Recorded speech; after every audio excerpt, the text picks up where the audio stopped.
Annapurna is an imposing peak located in the heart of the Nepalese Himalayas. Standing at a height of 8,091 meters at its summit, Annapurna is the 10th highest mountain in the world and is one of the 14 8,000ers, peaks exceeding a height of 8,000 meters, all of which I've featured in their own separate videos on the channel at least once, I might add. As my longtime viewers, as well as many others watching this video, are likely aware, within the mountaineering community, Annapurna has garnered a fearsome reputation throughout the decades as one of the most difficult, if not the most difficult, of the 8,000ers to successfully ascend due to the difficult and unrelentingly harsh climbing conditions encountered on its slopes. Annapurna's infamous reputation, much like fellow 8,000er K2, also stems from its high mortality rate, particularly amongst the 8,000 meter peaks, as Annapurna and K2 have traded the title of the most deadly of the 8,000ers to attempt to ascend, although Annapurna is frequently referenced as the clear winner between the two. Now, the following should come as little surprise to dedicated viewers of my other mountaineering content, but I find it necessary to clarify that despite the assertions of a bunch of low-effort clickbait top 10 lists, Annapurna, while it is certainly deadly, is not the most deadly mountain in the world by any measurement, as the peak sports a casualty to successful summit ratio of 16%, which means for every 100 climbers that reach the summit successfully, 16 summit hopefuls will have perished in that time frame, which is rather tame when compared to Mount Ganga, a peak I detailed in another video a few weeks back, which sports a successful summit to casualty ratio of 120%, meaning that for every 100 successful climbers that reach its summit, 120 climbers will have died in that same time frame, and more climbers have died on its slopes than have reached its summit. However, while Annapurna's actual lethality has perhaps grown to slightly exaggerated proportions, the challenging climbing conditions on Annapurna's slopes have largely lived up to the reputation they've garnered over the years. And while an ascent of Annapurna is certainly not of the caliber of difficulty nor danger of many of the world's most difficult and dangerous peaks that I've previously covered in other videos on the channel, such as K1, Janu, or Ladyfinger Peak, Annapurna's steep slopes have proven to be an alluring locale for mountaineering's upper echelon to test their mettle and forge their legacies, even more so than the infamous K2, as the southern face of Annapurna was a highly coveted first ascent for decades before it was finally accomplished by Uli Steck in 2011. In the fall climbing season of 1992, a 5-member French expedition team consisting of team leader Pierre Béguin, a man named Guy Chameroux, a man named Christian Chauvin, a man named Christophe Delachey, and a man named Jean-Christophe Lafall would make their way to the foot of Annapurna's sheer southern face for their planned upcoming attempt to become the first team to successfully ascend the peak via the South Face.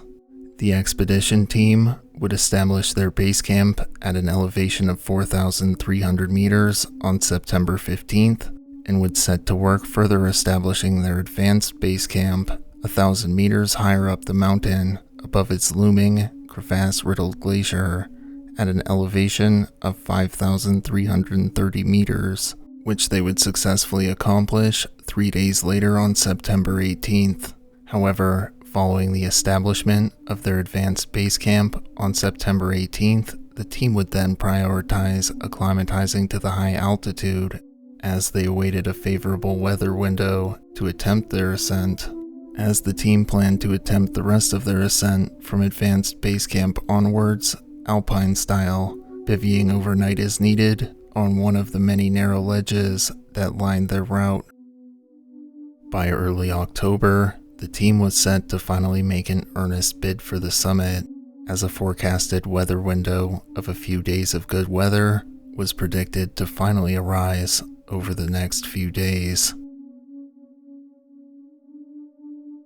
On October 4th, the team would make their way up to an elevation of 6,200 meters, where they would opt to bivvy for the night. However, as they slept, a foul weather system would engulf Annapurna, and the men found themselves trapped in their bivvies for the next 2 days. By October 6th, the weather had cleared up enough for the team to retreat from their bivvy site back to their base camp to wait out this unexpected spell of bad weather. The following morning, on October 7th, upon receiving an updated weather forecast that predicted the storm would clear in the near future, the team would make their way back to their advanced base camp in preparation for another push for the summit. This weather forecast would indeed prove to be accurate, as the storm would clear just mere hours after they had arrived at their advanced base camp on the evening of October 7th. This sudden shift in the weather would present new issues to the team, as the group had been afforded little time to recuperate after their failed first push for the summit, and most of the team's members were still exhausted from their previous efforts. However, as this stretch of good weather was only forecasted for the next few upcoming days, the team were well aware that this might be their best and only opportunity to complete their ambitions of reaching the summit successfully, as the team had already spent nearly a month preparing for such a push.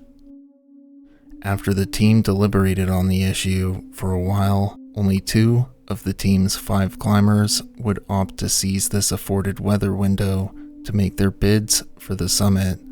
Expedition team leader Pierre Béguin and Jean-Christophe Lafall, who would begin their ascent of Annapurna's South Face on the morning of October 8th, and the duo would reach their previous bivvy site at an elevation of 6,200 meters on the evening of October 8th. However, they would not bivvy at this site and instead would opt to push further up the face overnight due to concerns of being struck by large chunks of falling rock and ice, with the latter occurring much more frequently during daylight hours. The duo would continue to ascend a further 800 meters over the course of the night, and by the morning of October 9th, they had reached an elevation of 7,000 meters, where they located another narrow ledge to bivvy and get some much-needed rest. The following day, on October 10th, the duo awoke to find that the weather conditions had again begun to take a turn for the worse, and as the climbers were still quite exhausted from their efforts on the 8th and 9th, they would apprehensively opt to remain in place on October 10th, although the pair weren't keen on remaining at this site for long, as they were being frequently barraged by falling debris from above, which is a common occurrence on Annapurna's sheer southern face. On the morning of October 11th, 1992, the 2 French climbers would emerge from their bivvies to find that the weather conditions had not cleared up much, if at all. However, while these weather conditions were far from ideal for climbing, the duo ascertained that they could climb in such conditions, and thus the pair were faced with a difficult decision. Having reached 7,000 meters already, they could continue to make a push for the summit through the poor weather conditions and hope that they would clear up quickly like before, or they could begin to descend back to base camp before the weather potentially worsened. After deliberating for a while, the duo decided that they'd tough out the frigid weather conditions and continue to make their push towards the summit, all the while hoping that the weather conditions did not further worsen. The 2 climbers made slow progress through what they had predicted would be the most technically difficult portion of their ascent, battling against the whipping winds and heavy snowfall that lashed against them as they ascended towards the summit. After a day of highly strenuous, bone-chilling climbing, The duo would opt to bivvy at an elevation of 7,400 meters on the evening of October 11th. As the two climbers awoke the following morning, on October 12th, the weather conditions had still not improved, and so the pair would again deliberate whether they should continue their push for the summit despite it, or throw in the towel on this attempt.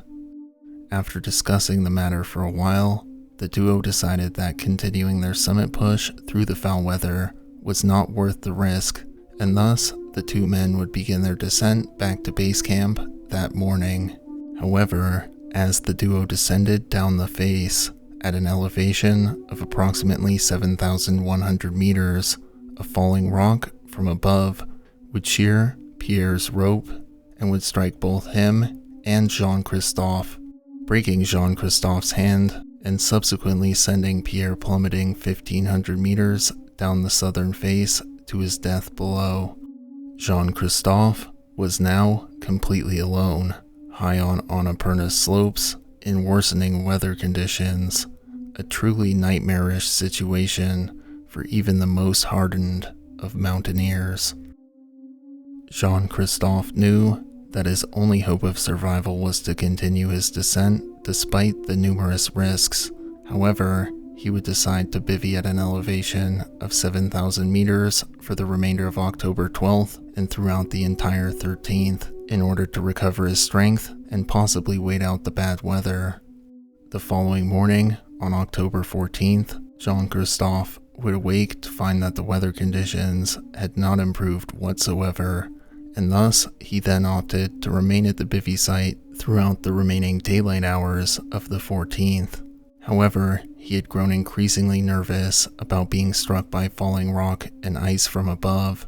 which had barraged this bivvy site throughout his entire stay there, and thus he would opt to continue to descend to the team's advanced base camp during the nighttime, setting off from the bivvy site at 7,000 meters on the evening of October 14th. Jean-Christophe would arrive at the site of the team's advanced base camp in the early morning hours of October 15th to find that his teammates had wisely decided to retreat back to base camp from advanced base camp after they had split up, and as a result of the heavy snowfall, the team's advanced base camp had been completely destroyed by an avalanche, which meant that Jean-Christophe would be forced to continue to descend to base camp. Jean-Christophe would slowly weave his way across the glacier from advanced base camp throughout the morning of the 15th, exhausted from his ordeal on the South Face, and as daylight began to fade, he found himself still navigating down through the glacier. However, his slow rate of descent across the glacier had caught the attention of another Slovenian expedition team who had been attempting their own route up the South Face, and this team would dispatch a party of climbers and Sherpas from their expedition to search for Jean-Christophe, using their flashlights to look for him and shouting back and forth to ascertain his position, and they were able to successfully locate him on the glacier and subsequently assisted him back to their base camp on the evening of October 15th, and he was evacuated by a helicopter to a nearby hospital for medical treatment the following day on October 16th.